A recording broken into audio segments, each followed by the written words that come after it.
My name is Claudia Green, and this is She Did That, the podcast shining a spotlight on remarkable women who are breaking barriers and proving that greatness knows no gender. From female founders who have raised millions of pounds, the investors changing the landscape as we know it, to survivors of tragedy who have achieved the amazing, and many more. We will share the stories of these incredible women who will inspire and empower you. In order to support us and these women, please subscribe on your viewing or listening channel of choice so we can continue our mission of sharing the stories that should and need to be heard. I'd like to introduce a very special guest today. She personally inspires me hugely as a female founder. She has raised $50 million to date, and she is solving everyday, very real problems whilst also making a large impact on our planet. So without further ado, please meet Tessa Clarke of Olio.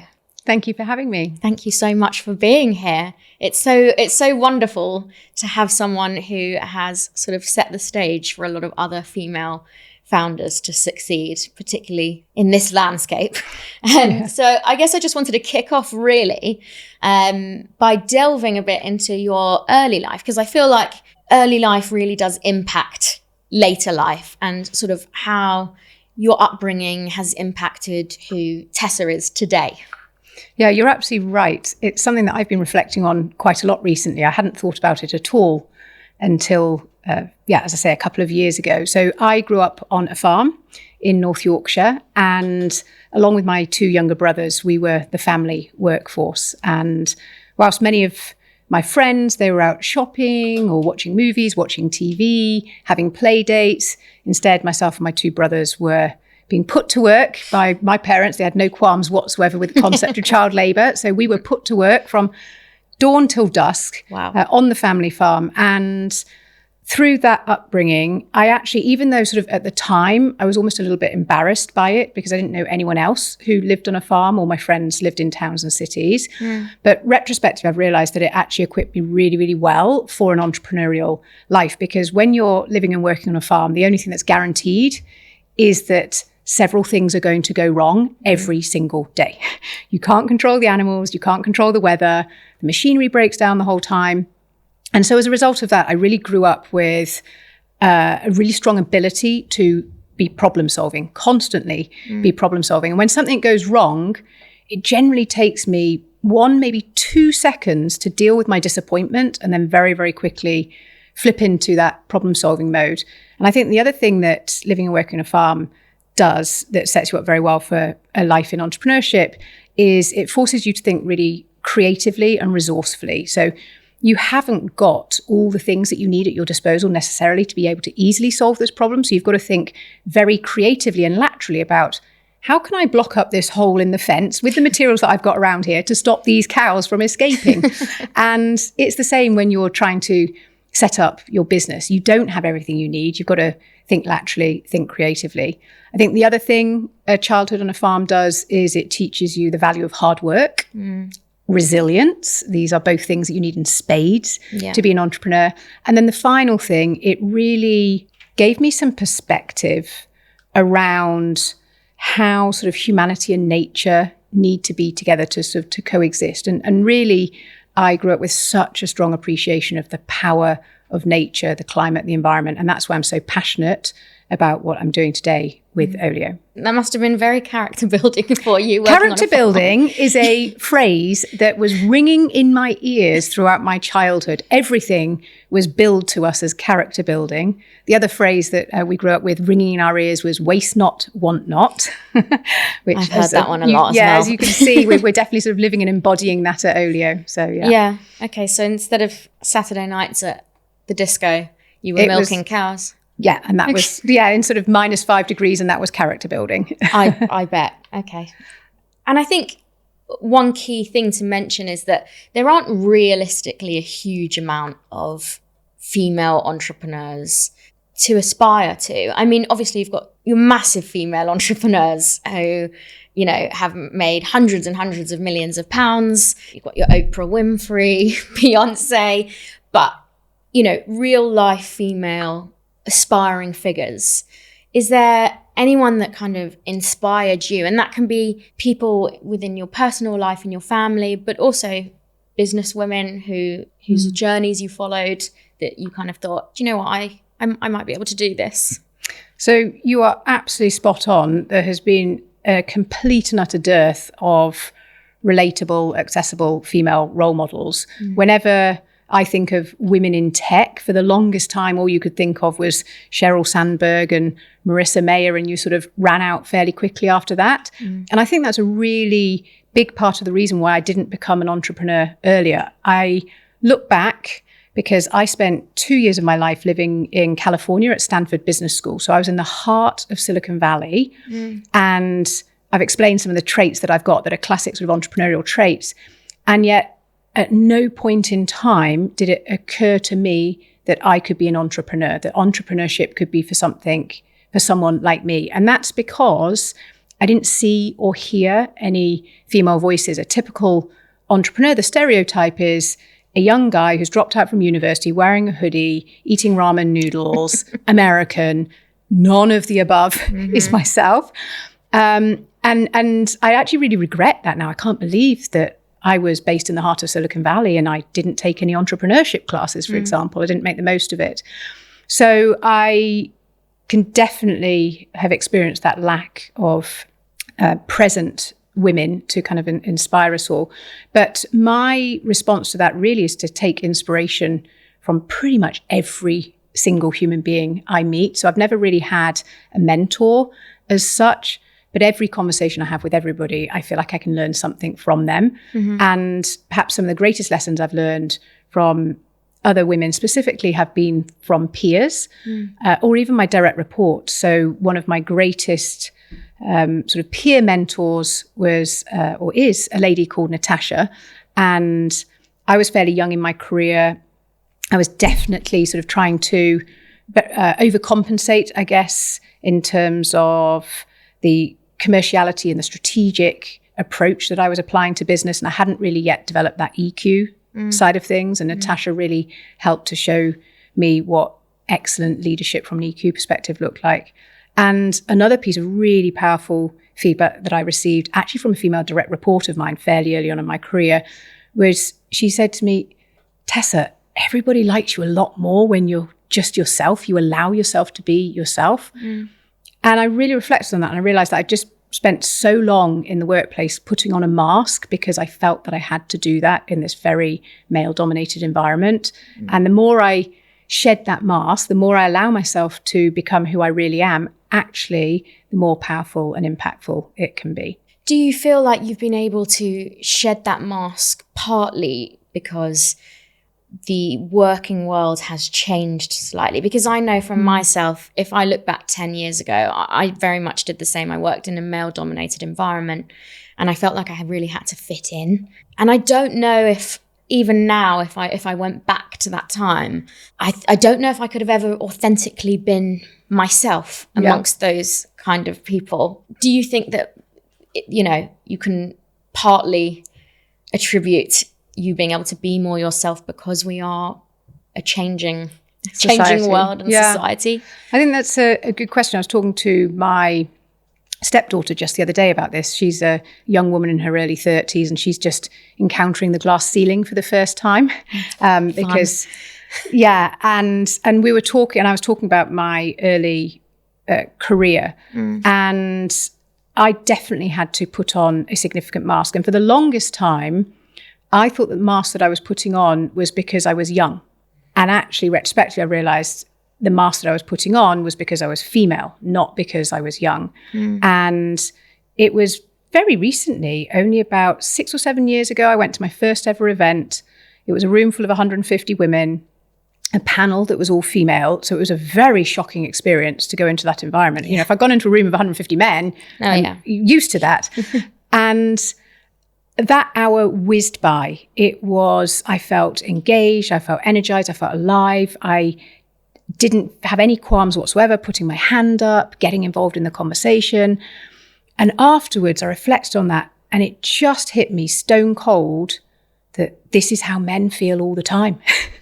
They feel comfortable all the time. And because that environment was a very different type of environment. It was one, there was no ego, there was no bullshitting.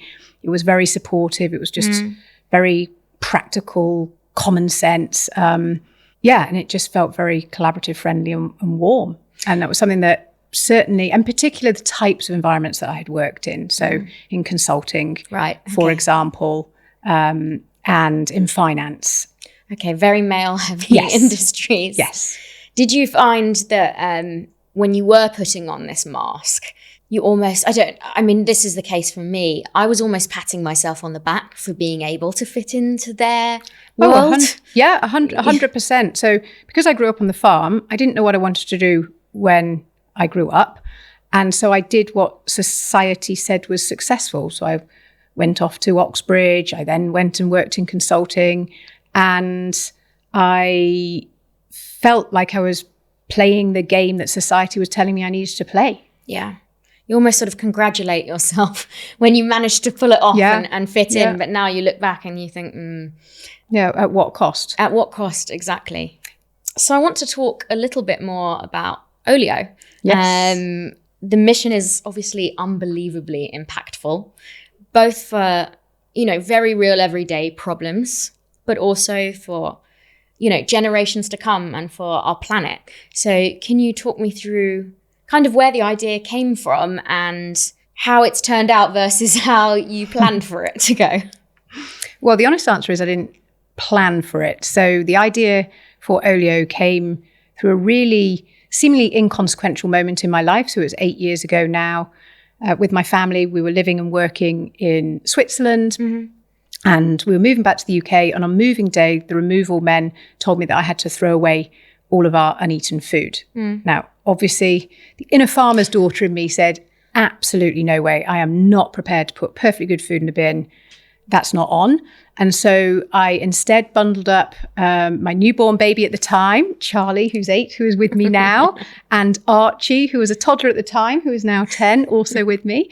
So bundled them up and we set out onto the streets with this food, hoping to find someone to give it to. And to cut a long story short, the lady who was normally in this one spot outside our local supermarket was not there for some reason that day. And I will confess that I shed a few tears of utter frustration that I'd gone to all this effort on a very stressful day to do this. It had taken a lot of time out and I had failed. So I then went back to the apartment, and when the removal men weren't looking, I smuggled the non-perishable food into the bottom of my packing boxes. And that was the moment when I just thought, Tessa, you are taking this too far.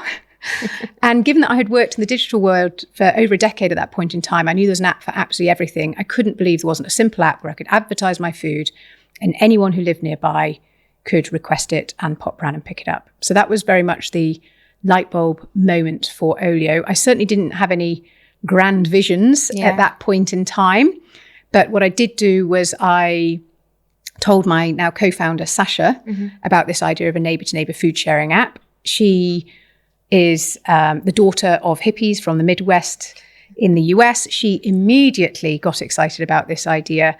And once we had researched the problem of food waste together and had our minds absolutely blown as to how enormous that problem was, we knew that we had to do something about it because we couldn't see anyone else doing anything about it. So when it comes to the app, how does it actually work? For example, I've got a load of items in my cupboard. I'm going on holiday for 2 weeks.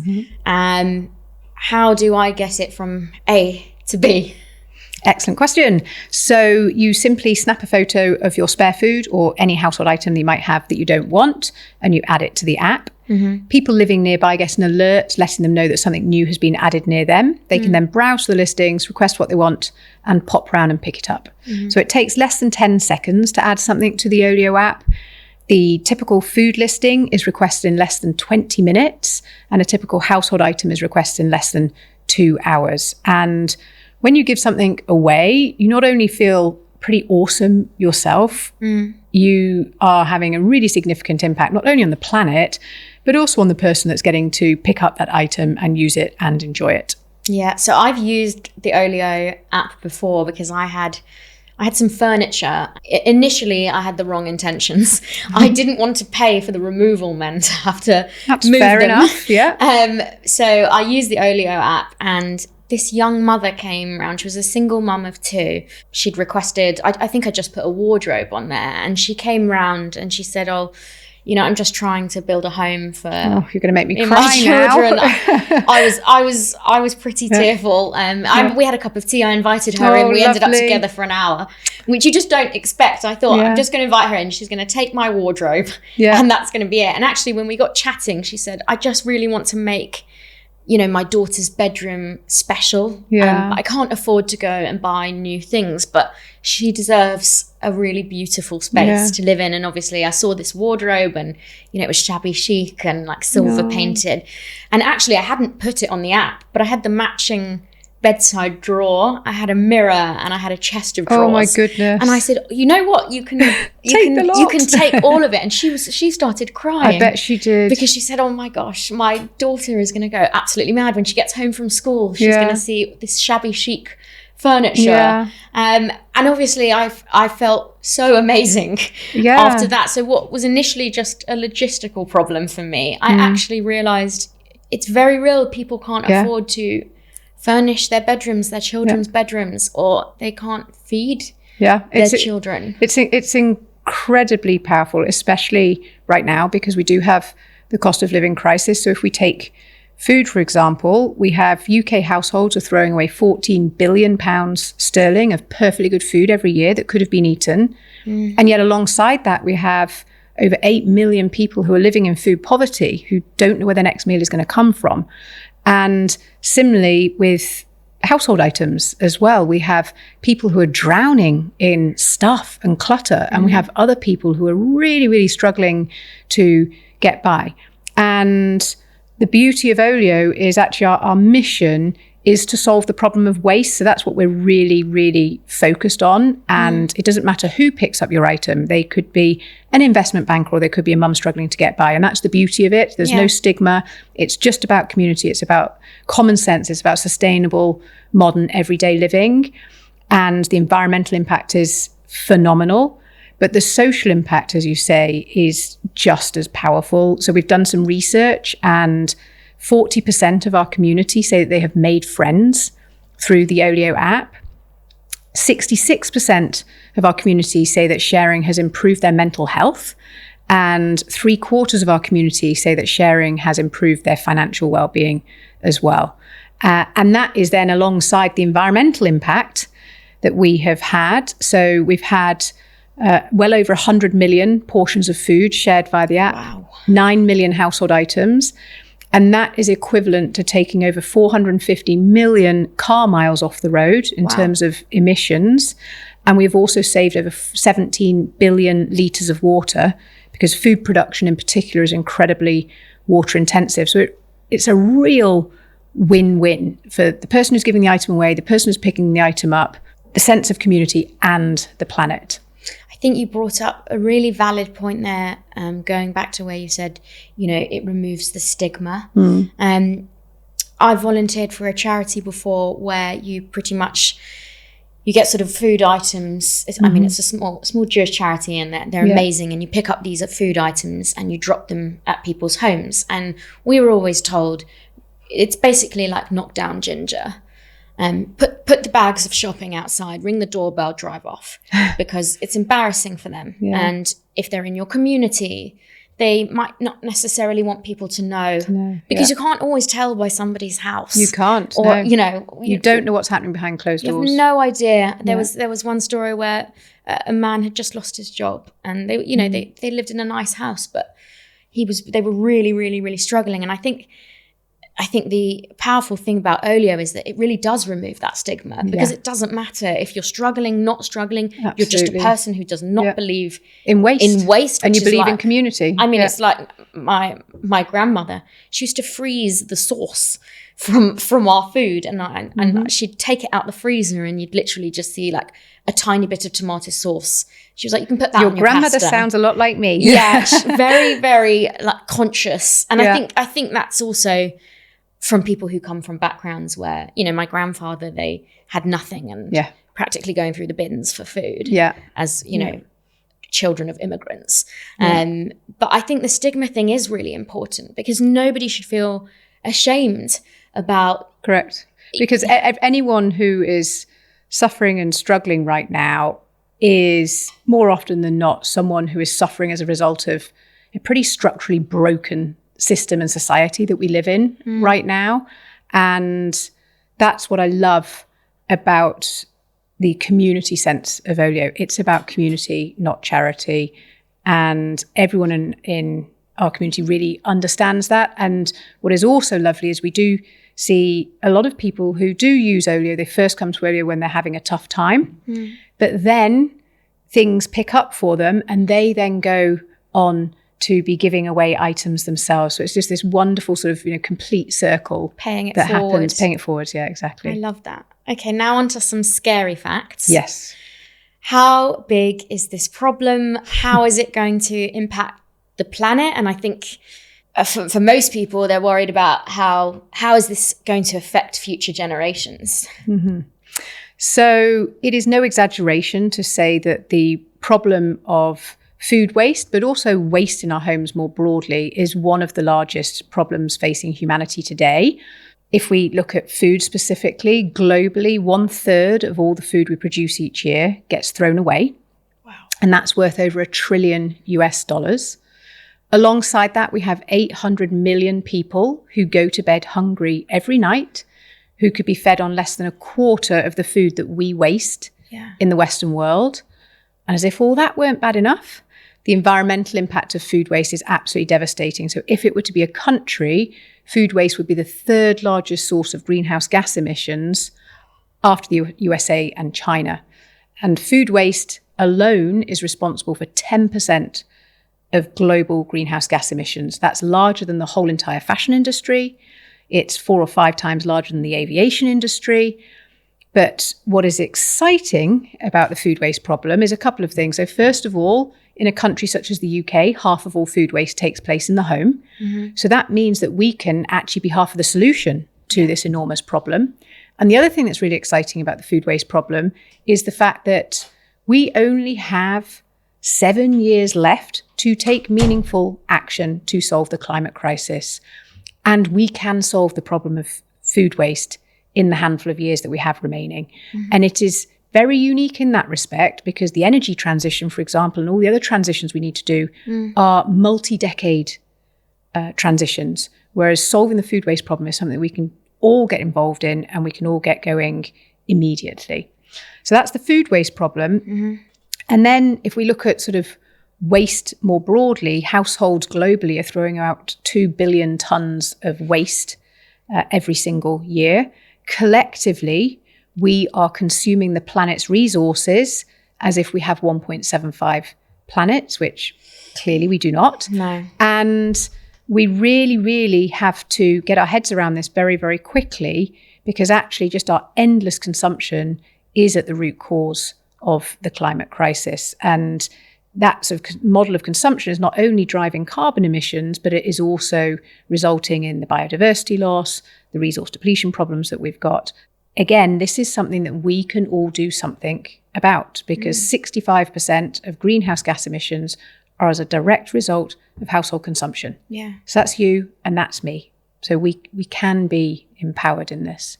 One thing I always found really odd is, as parents, a lot of parents who can do these things save money for their children's futures, for their education, whether they have health insurance, very real things to help them get on the property ladder. Why is it that people aren't seeing that food waste and waste in general and our planet is going to be a huge problem for generations to come if something isn't done immediately? Do you think it's lack of education on the topic, or are people in a bit of denial about how bad this really is? So we're definitely in denial about how bad this really is, but something is changing. Something has changed. So I would say that prior to 2 years ago, denial was the problem, and there genuinely was a lack of education and knowledge and information. But sort of through COVID and since COVID, Mother Nature is sounding the alarm bell very, very loudly for us all. We are now smelling the smoke in our nostrils. We are seeing the floods on our TV screens. And we have collectively woken up to the fact that the climate crisis is not only real, but it is here and it is happening now. My major concern is that in the space of 2 years, we have leapt from denial to despair. And what we need to do is we need to stop in the middle, because that is when we can take action. That is when we can do the work that is required to secure the future that we all want for our children. Again, that's the beauty of something like Olio, because people do now want to take action, but it does need to be something that is easy for them, because as we've already touched on, a lot of people are struggling with a lot of things right now with the cost of living crisis, etc. So people are looking for really easy, simple solutions. And one of the easiest solutions is to stop throwing away food. And rather than buying anything brand new, see if you can, well, first of all, ask yourself if you need it at all. And if you do, see what you can get secondhand, see what you can get locally. So asking your neighbour for sugar at the next level. Yes. Essentially. Yeah. Okay. Yeah. And are there any, because obviously what you're doing is helping huge amounts of people. Have you heard of any stories that particularly touched you where someone said, you know, I used the Olio app and this is the difference it made to my life? Is there anything that touched you particularly? Yeah, well, your story was pretty awesome. But yes, we do hear stories like that pretty much on a daily basis. There was a story that really touched me because we have a forum section in the app, and it played out sort of on the forum, so many people in our community could watch that. And there was a gentleman called Terry who was, had fallen on hard times. He was rough sleeping. And he had managed to he'd been given a house by the authorities, but it had nothing in it. So he had a roof over his head, but he didn't have a bed or a table or a chair or furniture or any plates or pans or anything. And he was able to furnish that house thanks to the Olio community, which was lovely to hear. But what was just as powerful was hearing Terry talk about the relationships that he had made and the friendships that he had built with the people who had given him those things. And it was very, very clear that for the people who'd given those things away as well, Terry had made an incredible mark on their lives. So that's one example. And then a couple of years ago, again, there was someone who was rough sleeping. They met someone via Olio, and the Olio helped put them up in rented accommodation, kind of got them out of the streets and got them sort of up and running, which was just wonderful. Oh my goodness. Okay, so it's even more impactful than most people think. It's incredibly impactful, but we try not actually to kind of talk too much about that side of things. We prefer people to kind of discover it for themselves, but also back to that point around stigma, it's really, really important that we're very, very clear that Olio is for everyone. And we exist to solve the problem of waste. And if you see anything on the app, don't hold back. Please do request it, no matter what your life circumstances are, because we need to save that precious thing from being thrown in the bin. And I think you see that more and more now, even in the fashion space. You've got websites where you can put your dresses up for rent. Yeah. And, you know, I did that with my dresses because I thought I've wasted a lot of money on some expensive dresses, and you see they never get worn. Yeah, you wear them once and then that's it. So I think you're right. There are steps being made, but there needs to be more radical steps quickly. There are, and I think for a lot of people, the reason why they've gone straight from denial to despair is because this problem can feel overwhelming, and it can be hard to understand, what difference can I make? What I do doesn't count. But we have a really simple philosophy at Olio, which is that it was billions of small actions that caused the climate crisis in the first place. And so by the very same logic, billions of small actions is what's going to get us out of it.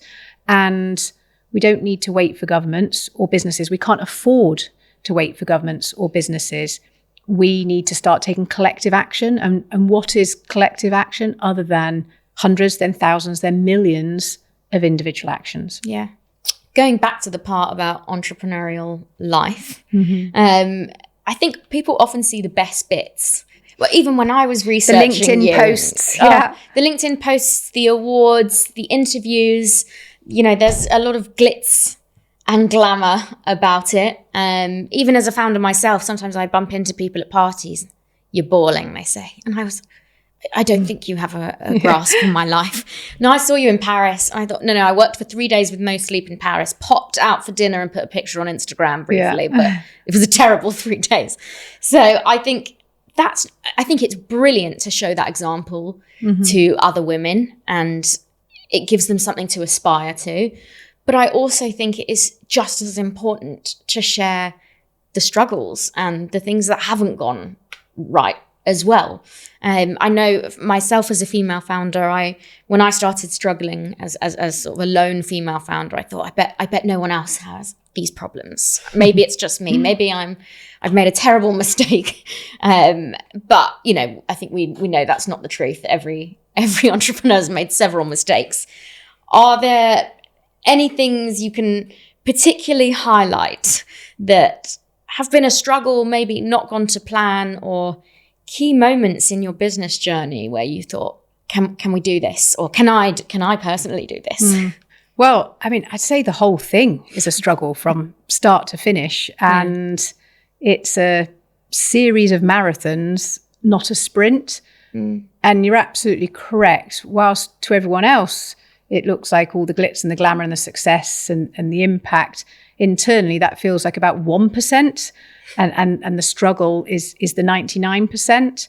The reality is that I consider Olio to be, on the one hand, sort of my greatest success, but it's also my greatest failure, because we haven't grown nearly as quickly or had nearly the impact that we desperately need to have. And so you asked sort of, have I ever thought sort of, can we do this? And I don't ever think that, because I know that we have to do this. So I don't allow myself to even kind of go there with can I, but it is definitely a challenge. You'll go through those periods of time where the numbers are just not moving. But the one thing that I've learned through having done this for 8 years now is that there is always something great around the corner. No matter how low that trough, how deep it goes, how terrible things feel, I know that karma is going to send something our way within the next couple of days, weeks, or month. Without fail, that kind of always happens. So what you've got to do is you've just got to hang in there, make sure that your business stays alive long enough to be able to benefit from when the positive stuff comes your way. And it's inevitable that it will come your way. But you have got to, I guess, just keep that glass half full mindset. It can be tough at times. It can be tough. It can be really tough. And that's why entrepreneurship is not for everybody. I do think that you do need to be a glass half full type person. You do need to be someone who, even when your back's against the wall, you're coming up with ways to get out of that situation. I think I've heard you mention in previous interviews, you've used the word resilience a lot. And I think a lot of people can identify with that. When you fall off the horse and someone's kicking you, it's very hard to get back up sometimes. I can remember falling off a pony, breaking my arm, and my mother made me get back on that pony. So resilience was definitely drummed into me immediately, like with the broken arm. It was drummed into me from a very young age. But I do think, though, that being a founder of a mission-driven business is really helpful, because it's then less about me and belief in myself. That's almost irrelevant, because I just focus on what has to be done. And that gives you that drive and that urgency. And, I've got 2 young kids who, as we've discussed, they're here with me today. And that definitely drives me on when I think about the world that they're going to be inheriting. And do you think the fact that you have a large team now who, no pressure, who rely on you for their income and their livelihoods, it sort of adds that level of pressure, which makes you have to be more resilient as well? It does. And I can remember so vividly in the early days, especially when sort of struggling through fundraising, just imagining that life would be full of roses and meadows and fluffy clouds once we'd got money in our bank account. And then I have subsequently realized that it is amazing to have money in your bank account, do not get me wrong. But that worry is just then replaced with a whole bunch of extra stresses, pressures and worries. And I've realized that that's part and parcel of the journey. And again, sort of, you have to enjoy that. And I have to be quite careful that I don't spend so much time obsessing about the destination and trying to get there as quickly as possible that I miss out on the journey. The journey is real life. That's how I'm living my one life that I've been gifted on this planet. So I have to keep reminding myself to make sure that I enjoy the journey. And have you ever experienced any specific struggles being a female founder? Whether that be fundraising, the day-to-day of running a business, having to deal with lots of different types of people, lots of men. So I'm smiling because the answer is no. I think being a female founder is an incredible thing. I think the world needs way more female founders, and almost without exception, the female founders I meet are just phenomenal human beings, but phenomenal leaders and entrepreneurs. The only time that being a female founder is a disadvantage, and it is an enormous disadvantage. It's an Achilles heel, an albatross around your neck, whatever analogy you want to use, is when trying to fundraise. Yeah, it's a very real problem, and I've spoken to a lot of female founders who have shared the same struggle. And I spoke to one female founder, and she said, "Well, I upped my chances because I got a male co-founder." Yes, I will never forget the moment when I was on a Zoom call with 4 or 5 other female founders. And we were talking about the challenge of fundraising, and every single one of them had either gone out and brought in a man to do the fundraising or was in the process of doing that. And I just had this horrific realization of, am I the only moron that's trying to do this by myself? And I had a real sort of 24 hours of soul searching, thinking, what should I do? Because Olio and the mission is the most important thing.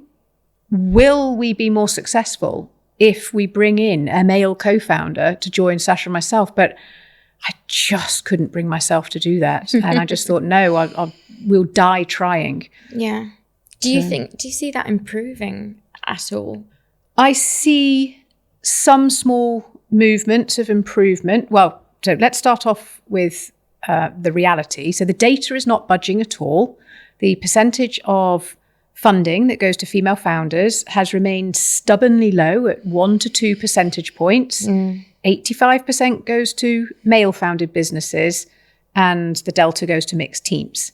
And that has not changed. And there has been an awful lot of hand-wringing in the industry about this for many, many years. The data has not budged. One thing that has changed is a lot of the VCs have made great strides in bringing in junior female investors, but that has not resulted in the data changing, because it just takes us sort of one step closer to the money, but it doesn't give us the money. No. And what we have experienced is that we pitch to the more junior female investors, they get it, they love it, they back it, they support it, and then they are the ones who are tearing their hair out because they can't persuade their investment committee to back this business. And I am extremely clear that we would solve the problem of a lack of funding going to female founders overnight if we had truly diverse investment committees. Until that happens, we're just not going to solve this problem properly. And I'm particularly frustrated about this because when I look around amongst my founder networks, there is no shortage of incredible female founders solving really significant problems with fantastic businesses. And through shortchanging female founders, we are shortchanging humanity, because those female founders are almost invariably solving the real problems, not the problems for the 1%. Yeah. They're solving the problems for the 99%. And I should also stress that we're talking about female founders, but diverse founders, founders of color, struggle as much, if not more, than we do. And all of this needs to change. I think I heard a figure recently that said there was only one female of colour who raised Series A. That would country. not surprise me at all. I couldn't believe it. I knew it was a problem, but I didn't know it was that much of a problem. I mean, do you think it's something that has been sort of passed down from inherently sexist I think generations? The reality is investors focus on and invest in areas that they are interested in and passionate about. So that might naturally lead a lot of male investors, not all, but might lead many of them into fintech and crypto and AI and all that sort of stuff. And it leaves them sort of scratching their heads when we come and talk about women's health, which has one of the largest TAMs that exists. Or perhaps when we're talking about community-based problems or solutions, or the environment. So, yeah, we definitely need to get more diversity amongst the gatekeepers of capital. That will really solve that problem.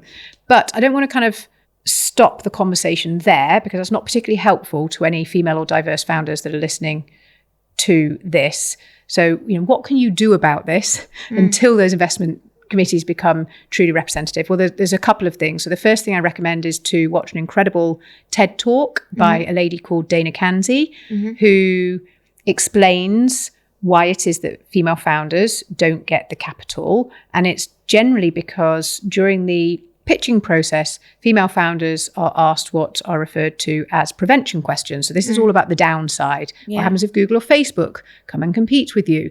And the male founders, in comparison, are asked what she refers to as promotion questions. It's all about the upside. How fast can you grow this? How big can this get? What if I gave you an extra 2 million? What would you do with it?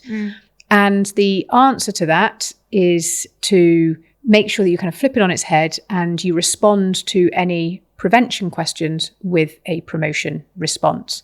And I can certainly attest to that. The number of times I'll sit there in a pitch meeting or I will receive an email and it's just prevention question.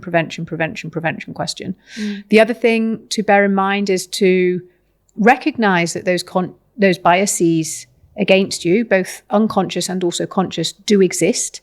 And they are broadly that you're not particularly commercial and that you lack ambition. And, we have been directly asked those questions about whether we're ambitious or not. What are our ambitions? And again, you need to preempt that. So make sure that it's really, really clear in your introductory paragraph on the first couple of slides of your deck that you are extremely commercial and you are extremely ambitious. And you've got to kind of put those biases to bed. We also, on the first page of our deck, have put all of our seals of approval of major institutions that we have worked at to really try and assert our credibility as well. Yeah, and I think having worked with a lot of male founders myself, I have a couple who brought in very, very senior female leadership. And I sort of checked in with them after 6 months and said, how's it going? And they said, do you know what? That was the best decision that I ever made, because they were able to bring in a certain level of emotional intelligence. And that's not to say that men don't have emotional intelligence, but maybe it's more of a female strength. And they said the sort of EQ aspect of having, apart from all the logistic stuff and them being extremely accomplished women, they kind of added value in being able to take a holistic view of the team and make everyday suggestions and sort of look at things in a completely different angle to, how their male founder was looking at things, and it's added huge amounts of value. Yeah, I just don't get why this is a surprise to us all. It is common sense that diverse teams are the better teams, and the data also shows that diverse teams outperform non-diverse teams. Yeah. It does leave you scratching your head a little bit. It does. And if you could speak to your younger self, and I think this is important as well because you have a daughter. Yep. How old is she? Charlie. She's 8. Charlie's 8. Yeah. So I think this is an important question, particularly because you're raising a little young woman. What advice would you give to your younger self? Yeah. If you could sort of go back. Yeah, I think a couple of things. So I spent a lot of my childhood feeling like I was the odd one out. I was a farm girl in a city world, and there's just such a massive contrast between a rural and an urban upbringing. And I would say to myself that all the things that make you feel like you're weird or different or an outsider now, they are the things that will be your superpower later on in life. And the other thing I would say to my younger self is I spent a lot of time looking at other people, thinking how confident they looked, how accomplished they seemed.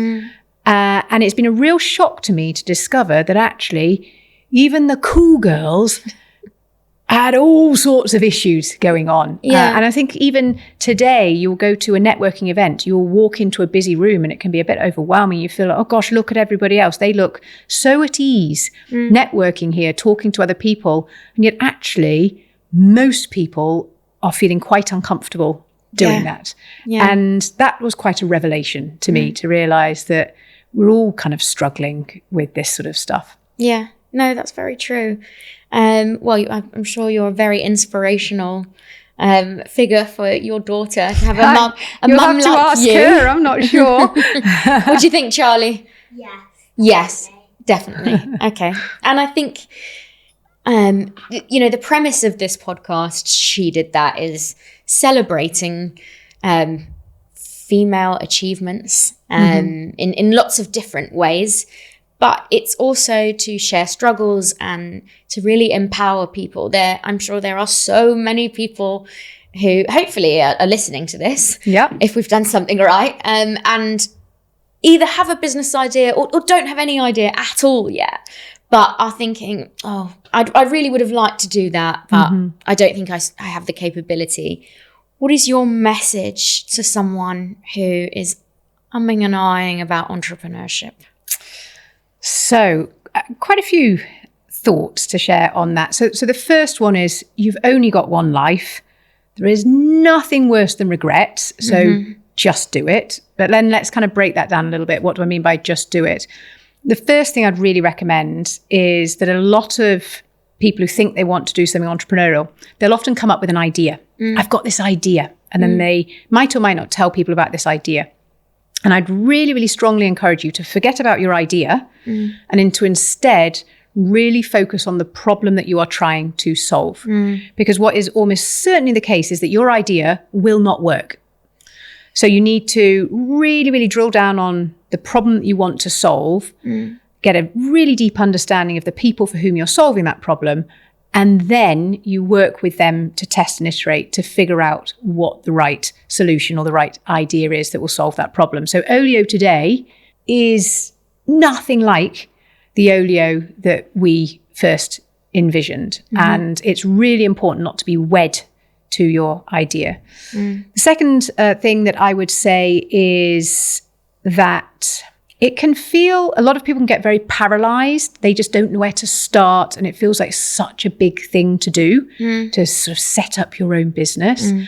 But what you really just need to do is just break it down into the baby steps and just say, starting today, literally today, the minute you finish this podcast, what one thing can you do today? It might take you 5 minutes to just take that baby step to start that journey. And then it doesn't, and actually arguably for Olio, there never was this sort of big, massive step. It was just this whole sequence of little baby steps. And as we took those steps, our confidence grew and it kind of snowballs from there. And then the final thing really is just to enjoy it. I've said this before, you only have one life. It's for living, it is for enjoying, and it is about the journey, not the destination. Yeah, totally agree. Well, I hope there is huge success for Olio, not just Fingers for you crossed. and your hard work, but for this entire planet. I encourage you to download the Olio app. It is for everyone, and start making some positive steps towards helping your neighbours, your community, the world, the universe. But thank you so much. It was such an honour to have you on here, and I know your story will inspire a lot of people. Thank you so much. Thank you.